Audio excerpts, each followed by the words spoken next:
Hi and welcome to this new part of the full workflow tutorial on how to create 360-degree videos using Omni and GoPro solutions.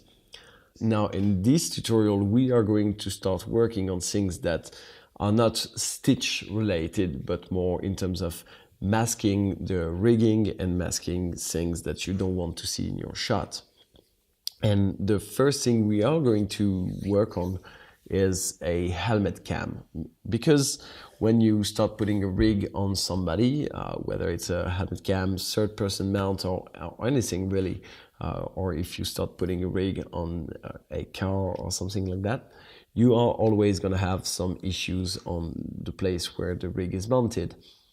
Now, for a simple patch, we tend now to do that into Premiere using the GoPro Horizon Plugin, which is the fastest and the most convenient way to do it. But in some cases, you will want to have the patch really included into your original video, maybe because you want to use the built-in AVP stabilization and have the patch move with your subject. That's typically the case we are going to look at right now. So let's get to it. So as you can see here, I have a helmet cam and I've done the stabilization. There's quite a lot of movement. And that means that the horizon stays roughly at the same position and it's the bike underneath that moves. And that's the best situation, that's the best scenario, because we really want the person in the headset looking at the final experience to look around and move around and let the bike underneath move around by itself and not impose any movements on the people watching the experience with the headset. But the problem is that when you look, when we put the helmet in the center, you're going to see that the helmet is really completely distorted. And that's not something we are going to be able to correct easily in AVP. And even trying to do multiple renders and then combining them into After Effects is not going to be a really easy process or a really fast process. Now, the best way to do that is actually to put a static patch on top of the helmet. So luckily for me, before doing this shot, I actually took a photo of the helmet in question. So here I have my helmet. I put it through Photoshop to get only the helmet and nothing else. And now I'm going to try to put that back into my shot. So the way to do it is to click on Edit to open Autopano Giga. I'm going to place my helmet in the center just to get a better sense of what's happening. And I'm going to click on plus here and open my PNG. Now, as you can see here, the problem is that the image is completely blended into the rest of the footage. So the way to deal with this is to create a new layer and to call it patch. Once you've called it patch, the footage is not going to be blended into the rest of the panorama. It's going to be on top of the image and it's going to be a solid image. And now I can grab my picture, so it's the 7th here, make it slightly smaller. I can rotate it so that it's in the same direction and keep on moving it around up until I'm happy with where it sits.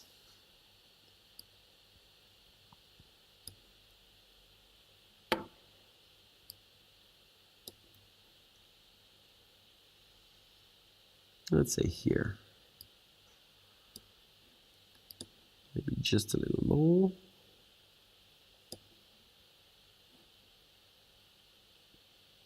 Yep. Now if I save and go back into AVP, we're going to see that my helmet is going to stay and it's going to move at the same time as the rest of the images, and it's going to move exactly the same way the original helmet would. So it's really staying in the exact same position that we would like it to stay. It's not going to move around. It's not going to stay where I put it and have the image move in the back. It's really stuck to the place where you've put it onto the equirectangular, which means that now it works exactly as if it was part of the original video. I can just correct my horizon the way I want to. I can adjust anything I want. I can use the stabilization. So this was one way to patch footage using Autopano Giga. Now, the other way to patch some footage, especially for static footage, the fastest way you can do it is actually using Adobe Premiere and Adobe Photoshop. So I'm going to show you how that would work exactly.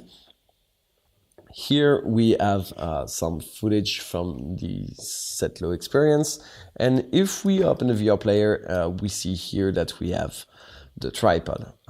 We want to get rid of this so that really it's a completely seamless experience. So how exactly are we going to do that? Well, the first step is going to be to create something called a nest. A nest is a sort of box. It's a container that's going to act as an individual sequence, but inside it you can put, you can really order things. You can have different effects and really work differently with the effects using nests. So this is exactly what we're going to do. This one we're going to call Ben's patch. And we're going to put it into our nest bin. And so we're going to click twice on there. And here we're going to go into our effects and look for Horizon. And if we go and grab GoPro VR Horizon, put it on top of our sequence, effect control. And we basically just have to do a 90 degrees pitch so that the area we want to patch is right here in the middle. That's the easiest way to patch. What we're going to do is then export a frame, and we're going to call that Ben's patch. And we're just going to put it here on the desktop for the moment. Okay. Now I'm going to go on the desktop, grab my image and open it in Photoshop. Now everyone will have its favorite workflow in Photoshop, but I will usually create a copy of the background, which is the one I'm going to work on. Then just selecting with the lasso tool the area I want to patch, and Photoshop has a great tool called autofill using content aware, which is Shift F5, content aware, autofill, okay. And I'm pretty happy with that.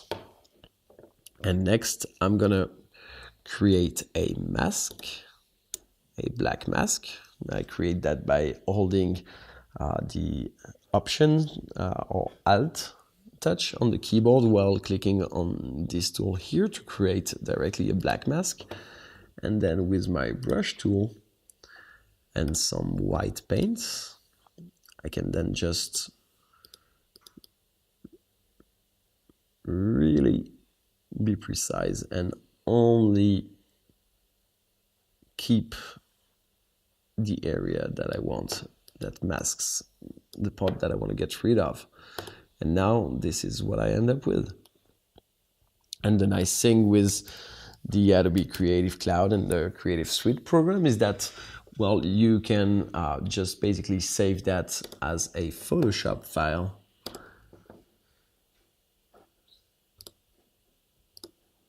And we're going to create a nice patch folder here.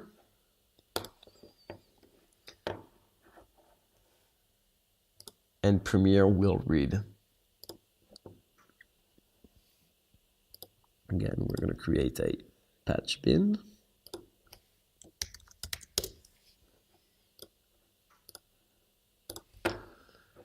And Photoshop will be pretty happy to read this.